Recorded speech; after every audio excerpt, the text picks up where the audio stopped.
The morning sun rose slowly over Millbrook County, painting the rolling hills in shades of gold and amber. Thomas Hartley stood at the edge of what used to be his grandfather's property, his hands deep in his pockets, his breath forming small clouds in the cool autumn air. Behind him, a rusted pickup truck sat idle on the dirt road. Before him stretched acres of overgrown land, wild and forgotten. And there, at the center of it all, stood the ruins of the old Hartley farmhouse. Thomas had not been back here in 15 years. The house looked worse than he remembered. The roof had collapsed on one side, exposing wooden beams to the elements. Red clay tiles lay scattered across the ground like broken dreams. The windows were empty black holes, staring back at him with a kind of sad accusation. Ivy crept up the walls, nature slowly reclaiming what man had abandoned. This was his inheritance, this broken, worthless piece of land. Thomas let out a long, tired sigh. He was 42 years old, with a face that showed every year of hard work and disappointment. His flannel shirt was faded, his jeans worn at the knees. He worked as a mechanic in town, barely making enough to support his daughter, Emma, and keep food on the table. And now this. This was what Grandpa Walt had left him. The memory of the will reading still stung, even 3 months later. Thomas could still see the lawyer's office in his mind. The mahogany desk, the uncomfortable leather chairs, the way sunlight streamed through the blinds, cutting the room into strips of light and shadow. His 2 cousins had been there, Marcus and Jennifer, both dressed better than him, both sitting a little straighter, both wearing that look of barely concealed anticipation. The lawyer, a thin man named Mr. Peterson, had adjusted his glasses and read from the document in a voice that seemed designed to remove all emotion from the words. To my grandchildren, I leave my land, he had read. To be divided equally among the 3 of you. Thomas had felt a small flutter of hope then. Equally. That seemed fair. The Hartley property was substantial. 60 acres total. If they each got 20 acres, he could sell his portion, maybe finally get ahead for once in his life. But then Mr. Peterson had continued reading. However, the lawyer said, I have specific instructions for how the land is to be divided.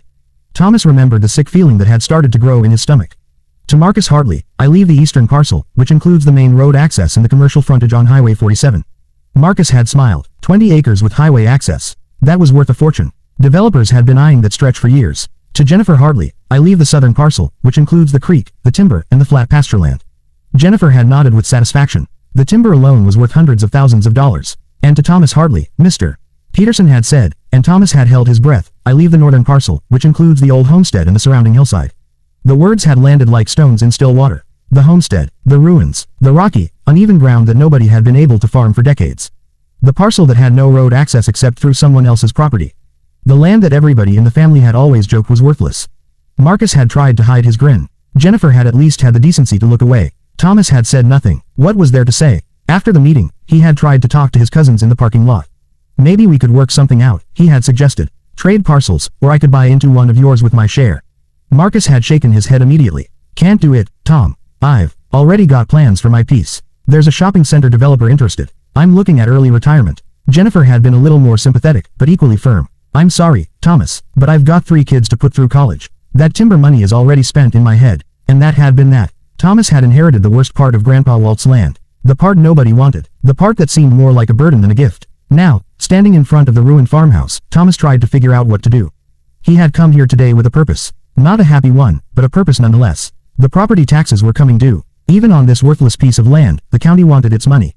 Thomas did not have it. He barely had enough to cover rent and Emma's school expenses. His plan was simple, if painful. He would salvage what he could from the ruins. Old copper piping, maybe some of the bricks. Anything that could be sold for scrap. It would not be much, but it might be enough to pay the taxes and buy himself another year. After that, he did not know. Maybe he would just let the county take the land for unpaid taxes. Let it become someone else's problem. Thomas grabbed his toolbox from the truck and walked toward the house. The front steps creaked dangerously under his weight. The door hung crooked on its hinges. Inside, the air smelled of mold and decay and time. He had spent summers here as a boy. He and Marcus and Jennifer, running through these rooms while Grandpa Walt told stories on the front porch. Stories about the old days, about the Hartley family history, about the land. Thomas pushed the memories away. Nostalgia would not pay the bills. He spent the morning carefully pulling copper pipe from the walls. The work was slow and dirty. Dust covered everything. His hands were soon black with grime. By noon, he had filled 2 buckets with salvaged metal. Not much, maybe $100 worth at the scrap yard. He sat on the front steps to eat the sandwich he had brought. The autumn sun was warm on his face. In the distance, he could see the one tree that still stood proud and strong on the property. The old oak. It was massive, with a trunk so thick that 3 men could not have wrapped their arms around it. Its branches spread wide, still holding most of their leaves despite the season. The tree stood on a small rise, about 200 yards from the house. Grandpa Walt had loved that tree. Thomas remembered the old man talking about it. That oak has been here since before the Hartleys came to this county, Grandpa Walt used to say. It'll be here long after we're gone. It's the heart of this land, Tommy. Don't ever forget that. Thomas had not thought about those words in years. He finished his sandwich and stood up, brushing crumbs from his jeans. He should get back to work. There were more pipes to pull, more salvage to collect. But something drew him toward the oak tree instead. Maybe it was the memory of his grandfather. Maybe it was simple procrastination, avoiding the depressing work of dismantling the family home. Whatever the reason, Thomas found himself walking across the overgrown field toward the old oak. The tree was even more impressive up close. The trunk was gnarled and ancient, the bark deeply textured. Thick roots emerged from the ground around the base, like the fingers of some enormous underground hand reaching toward the sky. Thomas put his hand on the bark. It was rough and warm from the sun. "What am I supposed to do, Grandpa?" he said quietly. "You left me the worst piece of land in the county. Was this some kind of lesson? Some kind of test?" The tree offered no answers. Only the rustling of leaves in the gentle breeze. Thomas walked slowly around the trunk, running his hand along the bark. The roots were truly massive here, creating small valleys and hills in the earth around the tree. And then he noticed something odd. On the far side of the tree, one of the roots had created a small depression in the ground. But it was not a natural depression. The earth here looked disturbed, sunken, as if something beneath the root had collapsed or shifted. Thomas knelt down to look closer. The depression was about 3 feet across. The soil was loose and sandy. He pushed at it with his hand, and it gave way easily. There was definitely a hollow space underneath. Thomas went back to the truck and got a shovel. He was not sure why. He certainly was not expecting to find anything valuable. Maybe it was just curiosity. Maybe it was a way to feel connected to the land, to his grandfather, to the history of this place. He started digging near the root. The soil came away easily at first. But then the shovel hit something hard. Something that made a hollow, metallic sound. Thomas's heart skipped a beat. He dug more carefully now, clearing the soil away with his hands. The object was large, rectangular, made of metal. It was a box, an old, rusted steel box, about the size of a footlocker. Thomas's hands were shaking as he cleared away the last of the dirt. The box had a heavy padlock on it, also rusted. He hit the lock with the shovel, and it broke apart easily. He paused before opening the box. His mouth was dry. His heart was pounding. This was probably nothing. Old tools, maybe. Junk. Worthless family mementos. Thomas lifted the lid. Inside the box were papers. Stacks and stacks of papers, wrapped in oilcloth to protect them from moisture. Thomas carefully lifted out the first bundle and unwrapped it. They were documents. Official documents. Deeds, surveys, mineral rights. And as Thomas read through them, his hands began to shake for a different reason. Thomas sat under the oak tree for the next 2 hours, reading every document in the box. Some of the papers dated back more than 100 years. They told a story that Thomas had never known. A story about the Hartley land that changed everything. According to the documents, in the year 1887, a mining company had approached the Hartley family. They wanted to survey the land for minerals. The Hartley who owned the property back then, Thomas's great-great-grandfather, had agreed. The survey had found significant deposits of clay. Not just any clay, but a rare type of red clay that was perfect for making high-quality ceramics and bricks. The mining company had negotiated mineral rights with the Hartley family. They had paid a small fortune back then for the right to mine the clay. But they had never actually begun mining operations. The documents suggested that economic conditions had changed, making the operation unprofitable at the time. The contract had stated that the mineral rights would revert to the Hartley family after 50 years if mining operations never commenced. That deadline had passed in 1937. The rights had reverted, and apparently, everyone had forgotten about it. But the clay was still there, underground, waiting, and according to the most recent document in the box, a geological survey from the 1970s, the clay deposits were enormous. Possibly one of the largest concentrations of this particular type of clay in the entire state. Thomas's mind was racing. He pulled out his phone and searched for information about red clay, about ceramic clay, about the market for such materials. What he found made his head spin. The construction industry was booming. High-end ceramics were in huge demand, and this particular type of clay, rare and high quality, was selling for premium prices. There was more. As Thomas dug deeper into the box, he found another document, a letter, written in his grandfather's careful handwriting. It was addressed to Thomas. "Dear Tommy, if you are reading this, then I am gone, and you have found what I hoped you would find. I know the land I left you does not seem like much. I know your cousins got parcels that appear more valuable. I know you probably feel cheated, and I am sorry for that. But I had my reasons. I discovered these documents 5 years ago while cleaning out the old homestead. At first, I could not believe it. We had been living on top of a fortune all these years and never knew it. I had the land surveyed quietly. The geologist confirmed it. The clay deposits are real and substantial. Worth millions, Tommy, maybe more. I thought about telling you all then. But I realized something. Marcus and Jennifer, they would have fought over it. They would have sold immediately, taken the money, and scattered to the winds. The land would have been torn up by mining, the family legacy destroyed. But you, Tommy, you are different. You have struggled. You have known hard times. You understand the value of something solid, something lasting. You will make the right decision. The clay belongs to whoever owns the northern parcel. That is where the deposits are located. I made sure the land division put all of it in your section. I left you what seemed like the worst land because I knew you were the only one who would truly appreciate what it could become. Do not sell it quick for easy money, Tommy. Think long-term. Partner with the right people. Create something that will support your family for generations. Be the custodian of the Hartley legacy, not its liquidator. I believe in you. I always have. With love, Grandpa Walt. Thomas read the letter 3 times. By the third reading, tears were streaming down his face. He was not sure if they were tears of relief, or joy, or grief, or all of those things mixed together. His grandfather had not forgotten him, had not punished him, had actually trusted him the most. Thomas folded the letter carefully and put it back in the box. Then he sat with his back against the oak tree and looked out over the land. His land. The afternoon sun was starting to dip toward the horizon. The shadows were growing longer. A cool breeze rustled through the oak leaves above him. Thomas thought about his grandfather's words. About not selling quick for easy money. About thinking long term. It would be tempting to just sell the mineral rights to a big company. To take a lump sum and be done with it. To finally have money in the bank. To not worry about bills. To give Emma everything she deserved. But Grandpa Walt had asked him to think bigger than that. Thomas pulled out his phone again. He started researching sustainable mining practices, family-owned clay operations, partnership structures, environmental regulations. He read until the sun was setting and his phone battery was nearly dead.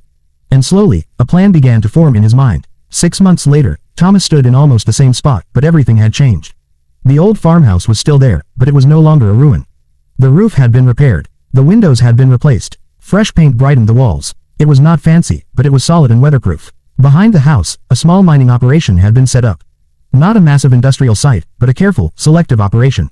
Thomas had partnered with a family-owned ceramic company that specialized in sustainable practices. They would extract the clay gradually, carefully, minimizing the environmental impact. The oak tree still stood proud and untouched. Thomas had made sure of that. It would remain the heart of the land, just as Grandpa Walt had said. The first royalty check had been substantial. Not quit your job money, not yet, but enough to breathe. Enough to pay off debts. Enough to start saving for Emma's college fund. More importantly, the contract Thomas had negotiated ensured steady income for decades. He had retained ownership of the land and the mineral rights. The mining company was essentially renting access, paying him a percentage of all clay extracted. He had also set up a trust. When Emma grew up, she would inherit the land and the income from it. The Hartley legacy would continue. Thomas heard a car coming up the newly graded road. He smiled. His daughter Emma climbed out of the car, followed by Marcus and Jennifer. The relationship with his cousins had been complicated over the past few months. At first, when word got out about the clay deposits, there had been anger. Accusations. Marcus had even consulted a lawyer about contesting the will. But the documents were clear. Grandpa Walt had been entirely within his rights to divide the land as he saw fit. The mineral rights belonged to the northern parcel, to Thomas. Eventually, the anger had faded into something more like grudging respect. Marcus and Jennifer had gotten valuable land. They had both done well with their inheritances. They could hardly complain that Thomas had done even better. Today was the first time they had visited the property since everything had changed. Emma ran to Thomas and hugged him. She was 12 years old, bright and curious, with her mother's eyes and her father's determination. "Dad, this place looks amazing," she said. "Can we explore?" "Sure, sweetheart. Just stay away from the mining area, okay?" She nodded and ran off toward the oak tree. Marcus and Jennifer approached more slowly. They both looked a little uncomfortable. "Thomas," Marcus said, "the place looks good, really good." "Thanks for coming," Thomas replied. Jennifer stepped forward. "Thomas, I want to apologize for how I acted when all this came out. I was jealous and small-minded. You deserved better from me." Marcus nodded in agreement. "She is right. We are happy for you, Tom. Really, Grandpa Walt made the right choice. We can see that now." Thomas felt a weight lift from his shoulders. "I appreciate that. It means a lot." They stood together in awkward silence for a moment. Then Jennifer said, "He left you a letter, didn't he?" Grandpa Walt, explaining everything. Thomas nodded. "What did it say?" Marcus asked. "If you don't mind sharing." Thomas thought about it. Then he pulled out his wallet. He had been carrying the letter with him, folded small, ever since that day under the oak tree. He unfolded it carefully and read it aloud to his cousins. When he finished, there was another long silence. "He really thought all that through," Jennifer said quietly. "He knew us better than we knew ourselves." Marcus shook his head slowly. "I would have sold in a heartbeat. He was right about that." "Me too," Jennifer admitted. "I almost did too," Thomas said honestly. "But I kept hearing his voice, telling me to think about Emma, to think about the future." Emma's voice carried across the field. "Dad, come look at this." They all walked toward the oak tree together. Emma was pointing at a small plaque that Thomas had installed at the base of the tree.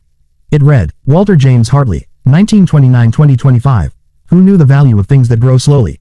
"Who was he?" Emma asked. "Your great-grandfather," Thomas said. "And one of the wisest men I ever knew." Emma put her hand on the oak tree, just as Thomas had done 6 months earlier. "It's amazing," she said. "How old do you think it is?" "At least 200 years, Thomas replied. "Maybe more." 200 years, Emma repeated, wonder in her voice. "It was here before any of us. It will be here after us too." Thomas smiled. "That is the idea." As the sun set over the Hartley land, they all stood together under the oak tree. 3 cousins who had learned that value cannot always be measured at first glance. A daughter who would inherit not just wealth, but wisdom. And the spirit of an old man who had understood that sometimes the best gifts are the ones that force us to dig deeper. The oak tree rustled in the evening breeze, its leaves whispering secrets to anyone patient enough to listen.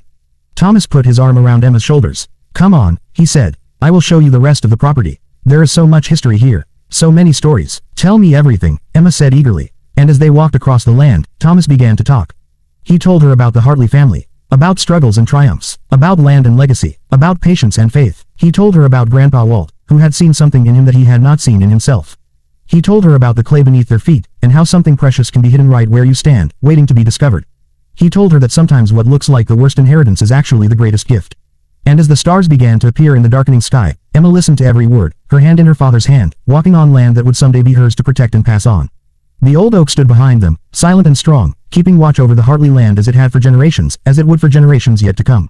And somewhere, perhaps, Grandpa Walt was smiling.